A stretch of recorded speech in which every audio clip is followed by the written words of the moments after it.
Well, for more, we're now joined by NDP MP Heather McPherson, who is also her party's critic for foreign affairs. Heather, thank you for joining us this evening. Of course. Thank you for having me.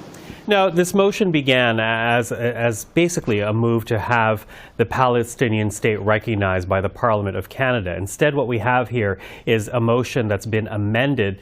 Does it matter that it does not recognize a Palestinian state directly? So a couple things. First of all, I wanted to just mention that the motion that we tabled in the House of Commons has 9 pieces on it. The original motion had nine pieces on it. Of those 9 pieces, 8 of those things were achieved yesterday. We did not get the government to agree to recognize the state of Palestine, and it's something that is something we're continuing to work on. I have a motion tabled in the House of Commons. I'll continue to push for that.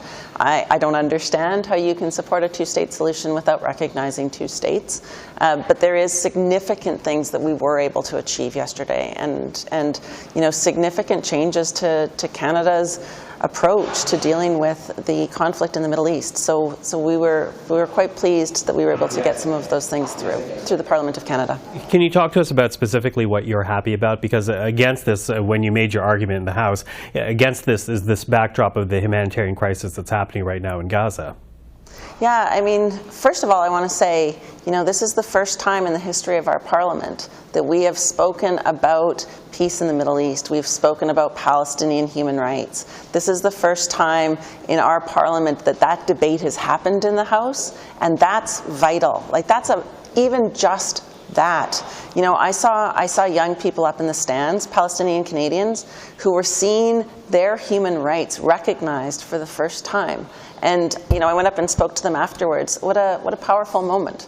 But I also want to say as well, you know, the fact that we are no longer sending arms to Israel, that's vital. Like, that's really important, and there's multiple reasons why that's important. One of those reasons is that it aligns with Canadian law. You know, we have an arms trade treaty where we are not, by law, allowed to send arms to any country that may be complicit in committing human rights abuses or war crimes. I think we can all say, with what we've seen happening recently in Gaza, that there is a risk that those things are happening right now. So Canada should not be doing that anyway.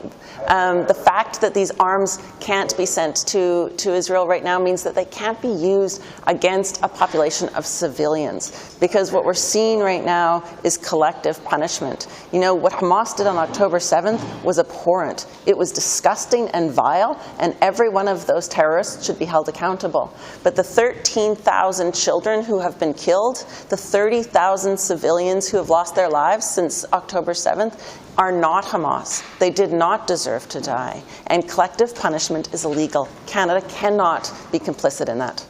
Now, Conservatives, they did not support this compromise motion, and essentially the argument that we're hearing from Conservatives is that the focus should be on Hamas, more so pressuring the terrorist group to surrender, to return the hostages. Are you focused enough on that front? I know you mentioned it there, but does this motion take away from that at all? So right now, what I'm mostly worried about is the fact that 13,000 children have been killed. What I'm mostly worried about right now is the fact that in 2024, the world is watching while an entire population is facing starvation.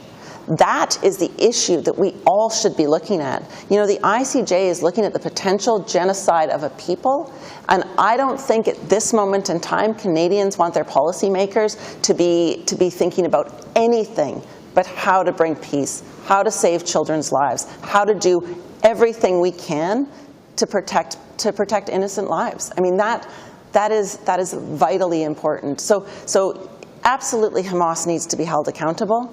Absolutely, we support the ICC, the International Criminal Court, holding them accountable. That's why we included that in the initial motion. That's why when the Liberals tried to take that out and soften that language, we refused. We need to be able to see Canada apply international law in all contexts equally. So you don't support the ICJ, the International Court of Justice in Ukraine, and then turn around and not support that when that's in Israel. You don't support the International Criminal Court in certain cases and then not support it when it can be used to make sure that Hamas terrorists are held accountable.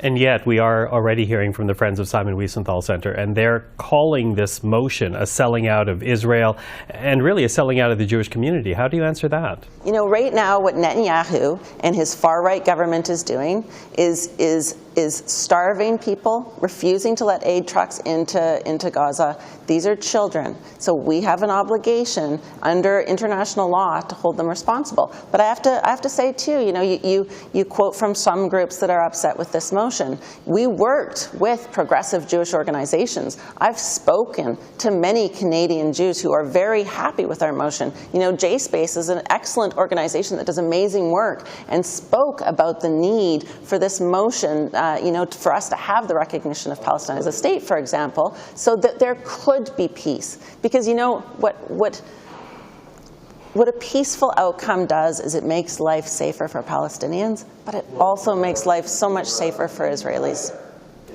At the McPherson, really appreciate the time this evening. Thank you for that. Thank you.